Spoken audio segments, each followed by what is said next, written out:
All right, so check this out. Steve Vai. And oh, look who it is. It's Will. And me. And Matt. Here. You probably know who this man is. Dante Frisiello. Am I saying Frisiello, right, you man? got it, man. Yeah, of the Steve Vai band. I got to shout out our bud Ryan from Rush Fans for like, hey, you're going to see Steve Vai? You got to get in touch with this guy. So how are you finding the city, the big city of St. John here? Oh, dude, Canada. I mean, it's amazing. Fresh air, good vibes, the people. I love it. Yeah, it's one of my favorite places I've been on tour. Cool, and you guys have been all over. We've been around for the last year, yeah. Yeah, and so we've got some stuff from our channel to present to you. Oh, new shirts. I don't have to do laundry. Yeah. So, got your Tim's Vinyl Confessions. Yeah, that's got our logo on it here. Cool, man. And a very unique TVC done up. I'm a graphic designer. I just thought I'd be smart, but I did my own. TVC in the style of. Oh, how about that? Yeah. Very cool, man. Awesome. TVC, but I thought that would be Very cool. If I show that to the boss, he's gonna have a meltdown. Yeah. He'll go, That's awesome, man. That's great. We're not selling this. This is no. Geez, yeah. we need some stickers. And some stickers, man. Awesome. Thank you so much, guys. Oh, thank you. Thank you. Yeah, you're busy traveling. Here, take a bunch of stuff in with you. No, it's all good. It's all good, man. So yeah, we were talking. I don't think that Steve's ever been in the Maritime provinces in any configuration. Because I think that we would have been there. Yeah, because when the tour dates got posted, I was looking at that and I said, "Does that say St. John? Like that's an hour and a half away. Like we gotta get to that." So yeah, So yeah, looking forward to just a fantastic show, and and so Dante, you got your own stuff going on too, your own music. Yeah. Tell us about that for a sec. Yeah, for sure. Sorry, I'm just getting this. Oh yeah, all your swag, man. Yeah. So my band is called Fly in Formation, 3 words, like the Blue Angels, Fly in Formation, and we have our first record out. It came out in 2021. It's called Physical Architecture. And it's 5 songs, instrumental guitar, very similar to Steve Vai music. And we have a new, I'm not sure what we're gonna market it as, an album or an EP again, but it's 6 songs, it's a record. And we're looking at Halloween as sort of the general release time frame. So we're gonna have a bunch of videos and the 6 tunes and a single and all that stuff. So cool. So the line exciting. between EPs and LPs is kind of blurred nowadays. Yeah, because I don't really know what to you listen call to some anything. of those classic Van Halen albums; they're barely a half an hour long. And they're considered a full-length album. Yeah, so exactly. That's very cool. So I mean, people can follow you on Instagram. You're pretty active on there, and YouTube. Yeah. And so what else do people need to know? What else do people need to know about? Oh man, about me? About you? Oh about my you? gosh. Yeah. Well, I used to be a lawyer. Sometimes people find that interesting. Right on. That actually makes a lot of sense. You know what is and isn't, Well, it's I think what seems to resonate with people, and the reason why I talk about it is, I was very much not a professional musician. I didn't go to music school. I'm all self-taught. I had teachers along the way, like Dave Weiner, who played in the band for 20 years. He's, a mentor, teacher of mine. And many others that in the 21st century world, you can just hop on Instagram, send someone a message and say, hey man, do you teach Skype lessons or whatever? So I hit up like a dozen players over the last, 5 or 6 years that I really love. And I just took, 1, 2, 3 Skype lessons from them. And that was sort of my broad guitar education, and then reading books and just transcribing, that kind of stuff. But I did all that while I was in law school and working. So, I say that to say to people that, if they're in a job or something they don't like, but they want to do music, make a change. You absolutely can make a change. And that is your right.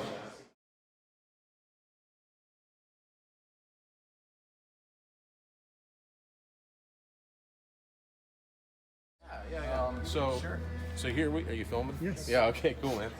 So Dante, your weapons of choice here. That's tell, right. Tell us about them. Well, I'll tell you about my favorite. This headless guitar is not mine. Just full disclosure. Okay. That's my Tech Scout's personal guitar. you know, I have to make fun of headless guitars. Yeah. Just kidding. They're awesome. You know, I will not be playing one. So anyway, this is my main player right now. This is an Abasi Concepts Lorata Legion. It's a Legion model. And actually both of my Abasis are Legion models. So, you know, the specs, I have no idea about the woods and stuff, but the things that matter, Godot 510, Fishman Fluence, Tosin signature pickups. Got the 5-way and the push-pull, which is cool because it changes the voicing of the humbucker positions. So if you're in 1, 3, and 5 and you pull it out, it goes to a slightly warmer, older school passive pickup sound. When it's in, you have more of a hi-fi active sound. Which is great because there's moments in my solo where I use this guitar, I play slide, so I pull out and go to the middle. And then there's moments where I want to have the full spectrum for cleans and stuff, and I go in. Certain rhythm moments, I'll pull it out to get a little bit of a beefier sound. Like Little Pretty, Steve uses a hollow body. So when I play the distorted rhythm on Little Pretty, I go neck out to get that slightly warmer sound. Yeah, so 24 frets, 25.5-inch scale length. You got the crazy cutaway that people are always sure if they're not sure if they're gonna like it or not. Personally, I love it because, you know, if you're moving into a technical position, that's where my thumb wants to go, is right there. Right. So the guitar encourages a more technical position, which, you know, the higher you wear it, the more that comes in handy. Like if I was gonna play something like this up here, right? But I kind of wear the guitar here, so sometimes I have to like punch a little, but it's still there. And the shape is just so comfortable. It's my favorite things about the guitar are the shape and the neck profile. It's like my favorite neck I've ever played. So yeah, that's my standard tune main player. And then skip this one. Just kidding. It is a really cool guitar. And then this is Zap. Oh, I love it. I love it. So Scout did this modification. It's exact same specs. It's a Lorata Legion, 6-string, same exact guitar as the red one, except Scout hand chiseled this lightning bolt and then filled it with fluorescent epoxy. So what's cool is when the blue lights from the stage hit, there's actually, look, there's some blue light right here. It'll glow. Fluorescent, you see that? So it glows. You can see over here, not glowing in the blue. Oh, yeah. It's almost got an orangish glow. So yeah, it's very cool. We're really stoked with how that came out. So that's Zap. Happy accident kind of. Exactly. And we use this for Drop C. So I opened the show for that. Well, actually, it's interesting you say that. So the glowing is not a happy accident. Yes. That we did intentionally. What was a happy accident is, you see how there's this bevel? It's called a meniscus, technically, for whatever reason. But there's a bevel, and it gives the lightning bolt this like 3-dimensional look, like it was stamped on. That was an accident because the epoxy dried deeper than we thought. Wow. Scout did this in a week.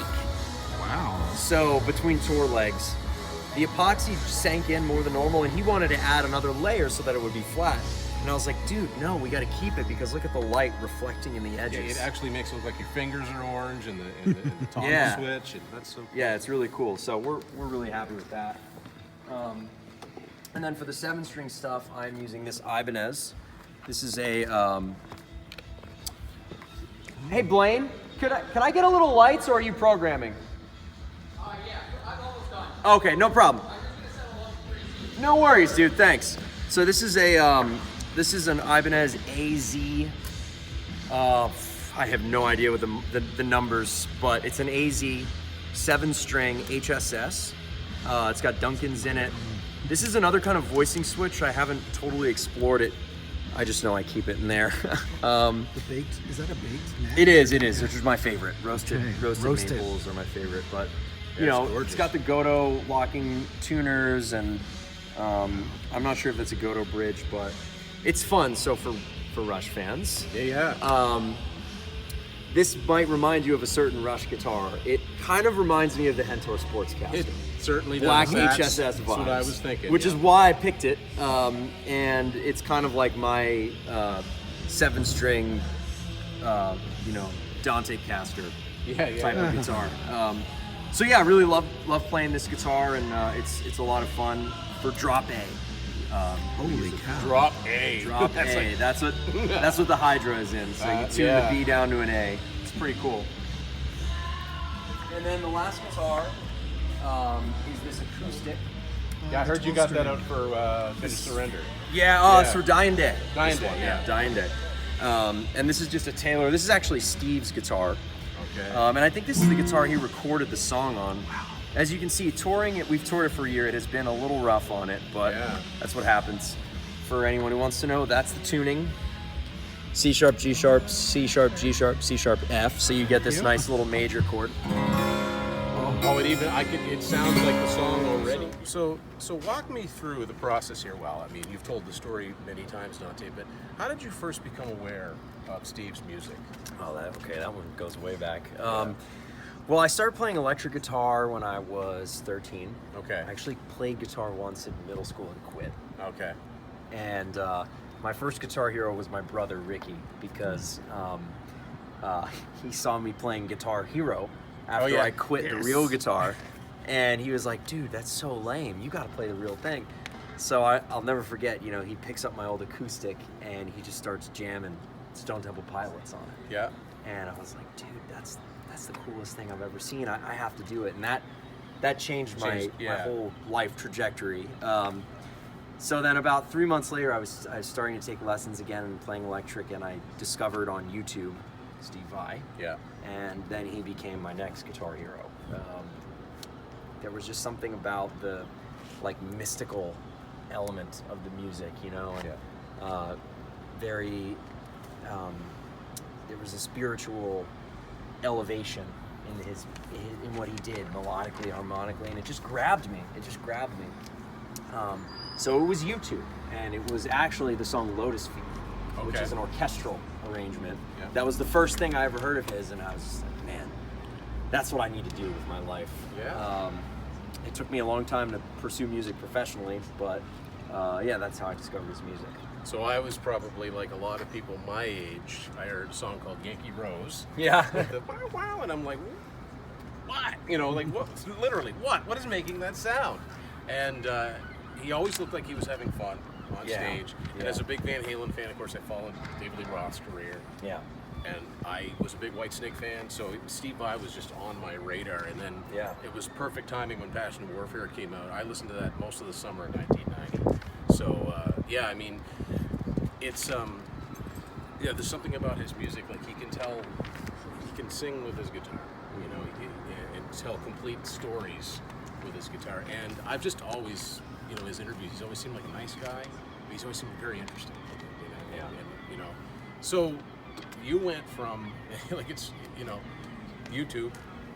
Now you're in his band. Yeah. You got to be like, how did that happen? It's crazy, man. I've been pinching myself most days out here. Man. I mean, well, what happened is when I was in college, I saw my first Steve Vai show, Story of Light, Orlando, Florida, and I met Dave Weiner, the previous guitar player of the band, after the show, and just at the merch booth, and he was such a cool guy, and I saw he taught lessons online. So I took 4 Skype lessons from him. They were 4 of the most important guitar lessons I ever took, because he really encouraged me to write music and to not worry about like gear and whatever. It's just like, dude, throw a microphone on. You have a guitar, you have an amp, get a microphone and an interface and record that shit, you know? Don't overthink it. You don't need to have a studio and, you know, just start making music. And that mentality really hit me as a, 20, 21-year-old kid, like full of enthusiasm and having no idea what to do with it. Just like, I want to make music, but I have no idea how. Yeah. And he gave me that encouragement. And then when I went to law school, in my second year, I moved up to DC, and Dave lives in Philly, and I saw him post on his Facebook page, hey, I'm starting a jam club in Philly. It's open to anybody. It's called the Philly Guitar Club, and anyone can come play and hang out. And this was in a period of extreme mental transition where I was in law school and I had a job lined up and all this stuff, but I was just not happy. It was not what I wanted to do, and I wanted to do music. So I said, okay, well, I'm gonna start going to that because I need a professional who can teach me how to be a musician. I need to learn.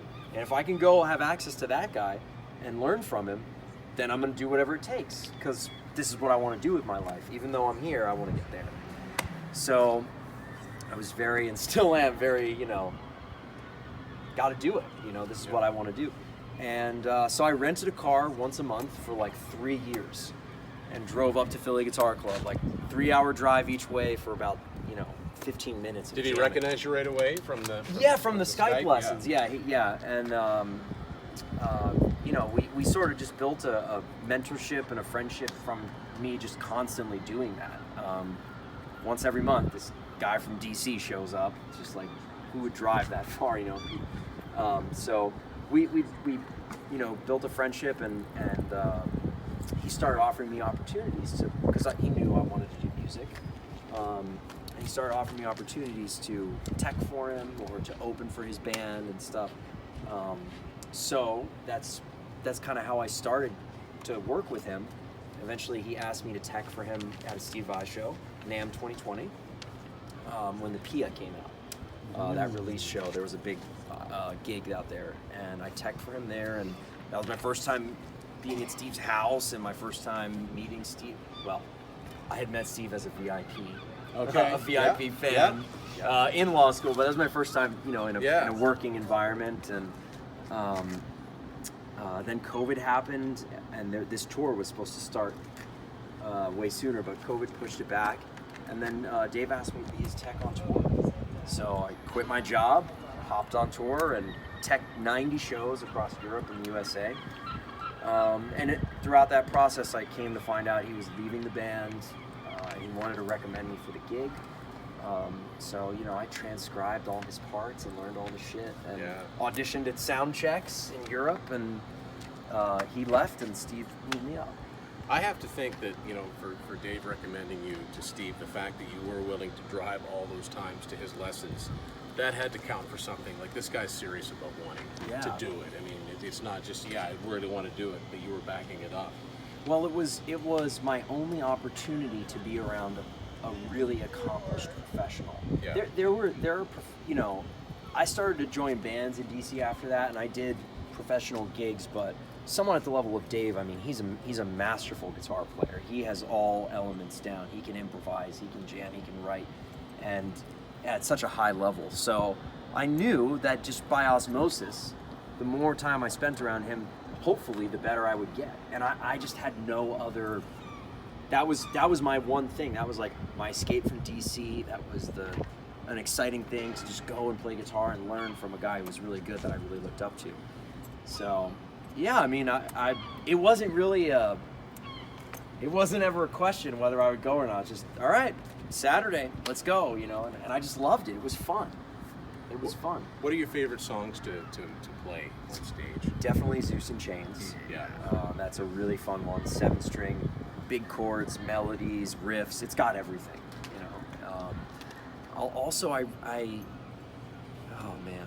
I love playing Avalancha in the opener. Yeah. It's so fun because we come out and it's just the That show's was the last starting. one we listened to just before we came. It's Yeah, super yeah. fun. And I really enjoy Dyin Day. I love playing the acoustic. I really enjoy Lights Are On because we get to trade. Yeah. Those are some of my favorites. But if I had to pick one, I would say Zeus. Yeah. Because it covers all the ground. Yeah, man, like, Inviolate was like one of our favorite albums from last year. Like, we did a year-end wrap-up, and I was so pleased to see, because Dante so generously gave me the Setlist. There's a lot of Inviolate on here. A lot of Inviolate. So Dante, thank you so much for taking all this time out, showing us the tour. No problem. And the best part of it is we still got the show to enjoy. That's right.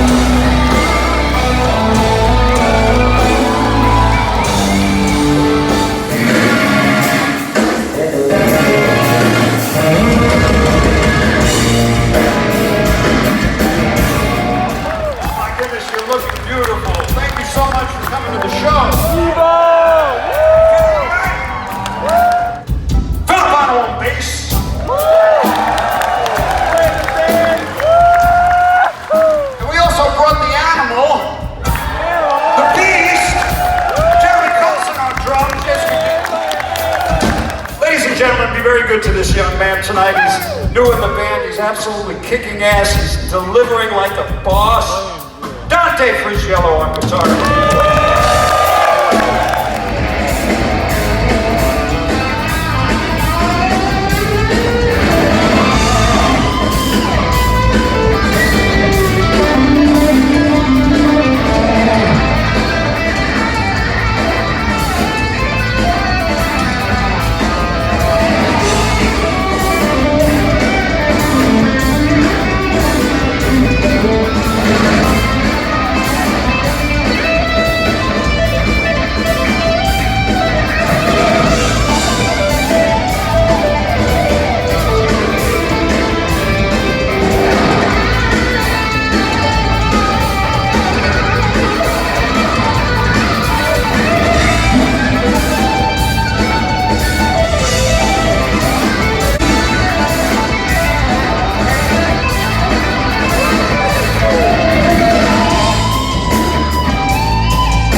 always sounds great. Here we go.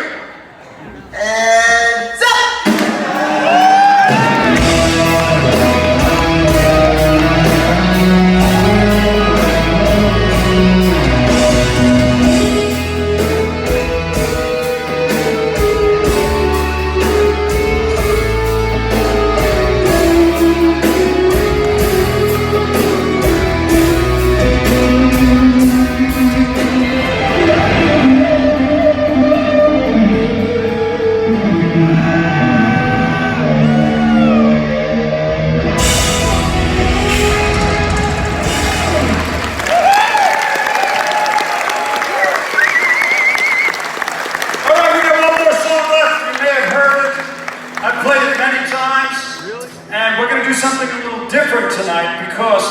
Discovered, you know, when you're touring, when you're on tour, you're living in a tour bus with a bunch of guys, there's no secrets at sea. You learn everything about everybody. And I learned something about our monitor engineer, Danny G. First of all, he's an incredible monitor engineer. Guy's the nicest gentleman. Yeah. He's from Spain. He's an actor in Spain also. He also is a great guitar player. The guy is an incredible chef. He's a hot sauce connoisseur. He's an MMA fighter. You know those guys that get in the ring and they just kick the shit out of each other? One of the other things we discovered is that Danny is also an excellent opera singer. So Danny, why don't you come on out here and help us with this one, brother? Danny G.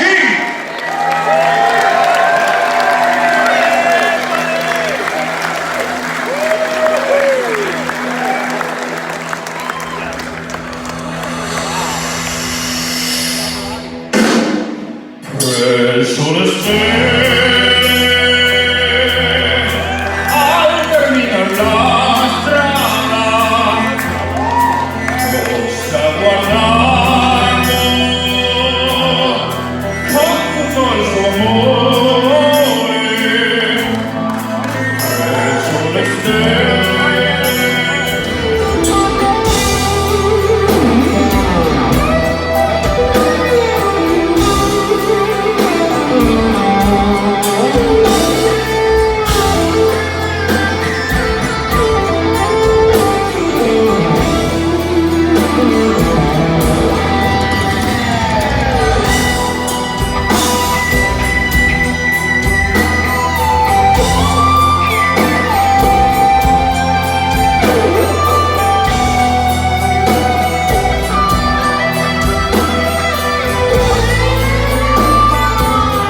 just back to Fredericton at Matt's place, dropping him off. I got to go home, but what an amazing show. Oh my God, one of the best shows I've seen in a long time. You know, musically, just complete mastery. Like, they're all master musicians, but entertaining. Oh, I didn't expect there to be a comedy portion to the. I know, yeah. So, needless to say, hopefully, you know, hopefully he comes back next year, and yeah. They bring Joe Satriani with them. And bring Satch with him. He did talk about that in the VIP, about touring next year. So, anyway, thanks everybody for watching Tim's Final Confessions, and we'll see you later.